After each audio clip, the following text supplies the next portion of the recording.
با سلام خدمت شما دوستان. موضوع من در مورد هوش تجاری هستش.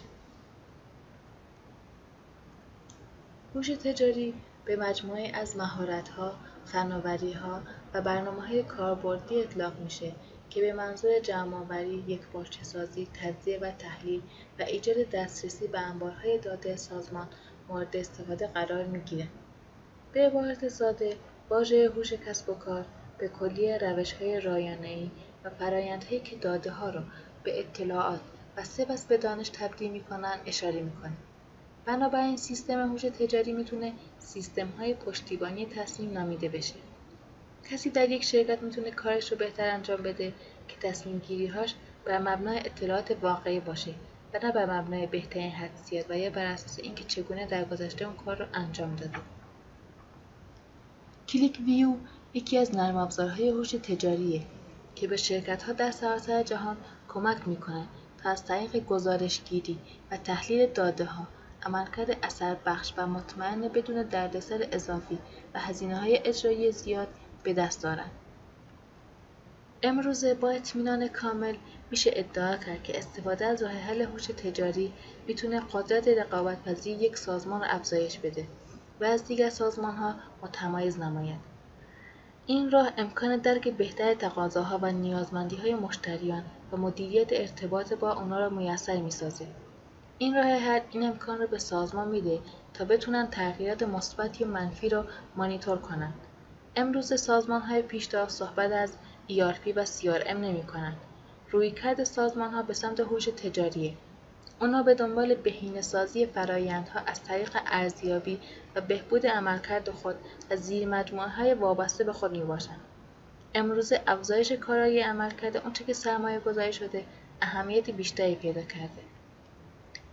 دو دلیل وجود داره که چرا صنایع و سازمان‌ها به هوش تجاری علاقه‌مند شدن. اول عصر اطلاعاته.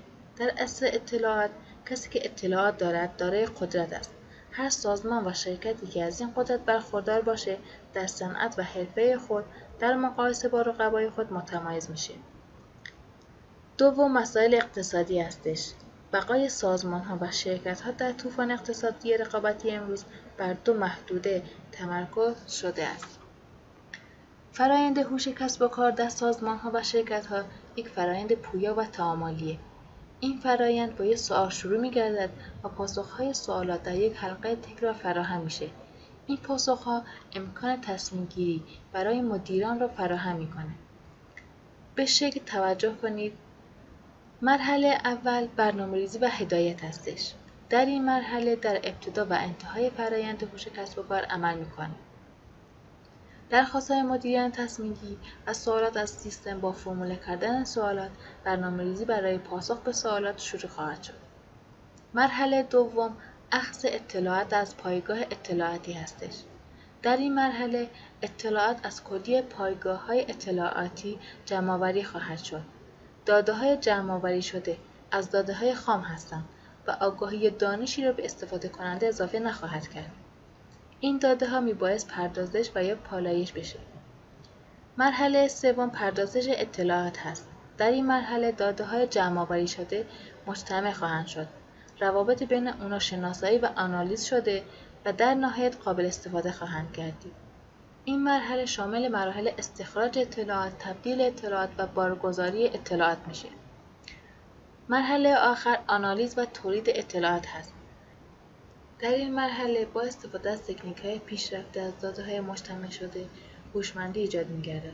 سیستم در انتهای این مرحله پاسخ هوشمندانه به سوالات مدیران خواهد داد. این پاسخ در قالب ارائه گزارشات، جداول و نمودارها منتشر می‌گردد و امکان تغییر سوال و یا بررسی موضوع از زوایای دیگر منجر به تکرار چرخه فرآیند فوق خواهد شد. استفاده موثر هوش تجاری به مدیران ارشد و مدیران میانی کمک می‌کند تا عملکردشون رو بهبود بخشند. مدیران ارشد اغلب میبایست تصمیمات استراتژیک اتخاذ کنند. تصمیمات استراتژیک اغلب پیامدهای طولانی مدت دارند و فرکانس اون کمتر است. شاید سالانه یا طولانی تر. برخی تصمیمات استراتژیک عبارتند از آیا شرکت خاصی را خریداری کنیم، محصول جدید را به بازار عرضه کنیم، تامین کنندگان را تغییر دهیم و یا وارد یک بازار جدید می‌شویم. مدیران میانی اغلب میبایست تصمیمات تاکتیکی اتخاذ کنند. تصمیمات تاکتیکی فرکانس‌های بیشتر هفتگی یا ماهانه دارند و تأثیر کمتری بر سازمان دارد. آنها ممکن شامل برنامه‌ریزی برای قطع برق کارخانه‌ها، افزایش ظرفیت، تغییر مسیرهای توزیع و بهینه‌سازی سیاست‌های قیمت‌گذاری باشند.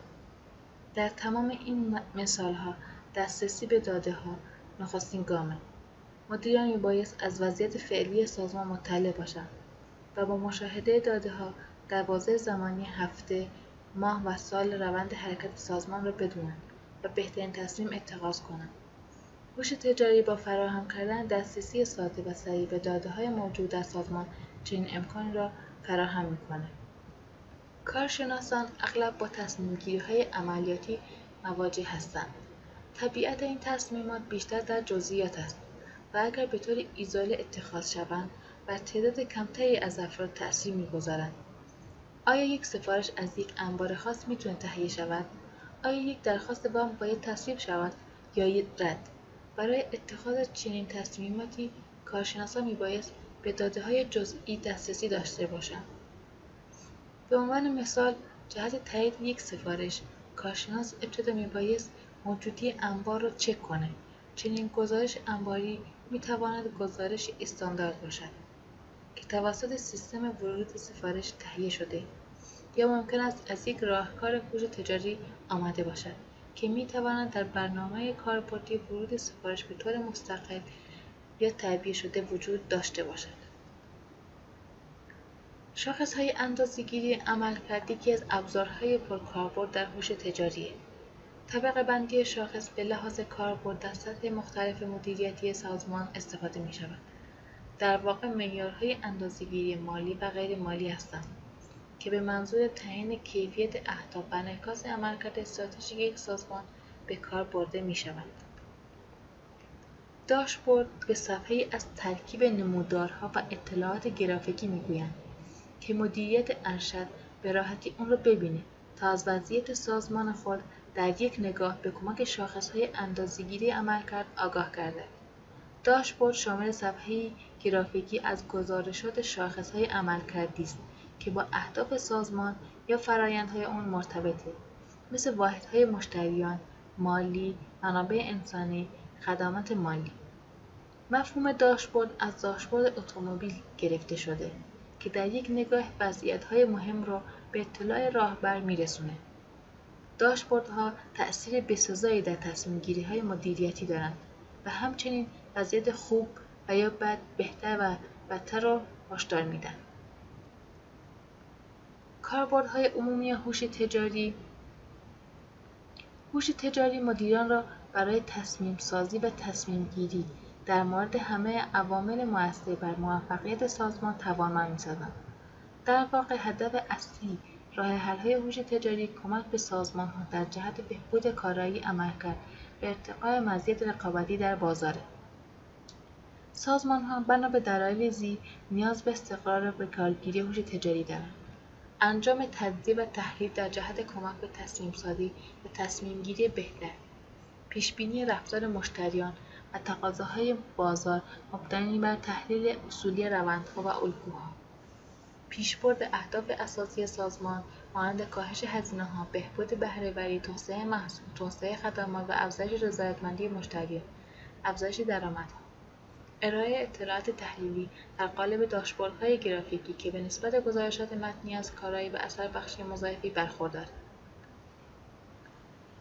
برای بسیاری از بانک‌ها به عنوان مؤسسات مالی بسیار بزرگ، مدیریت مؤثر مشتریان در سطح شعب عامل حیاتی برای موفقیت است.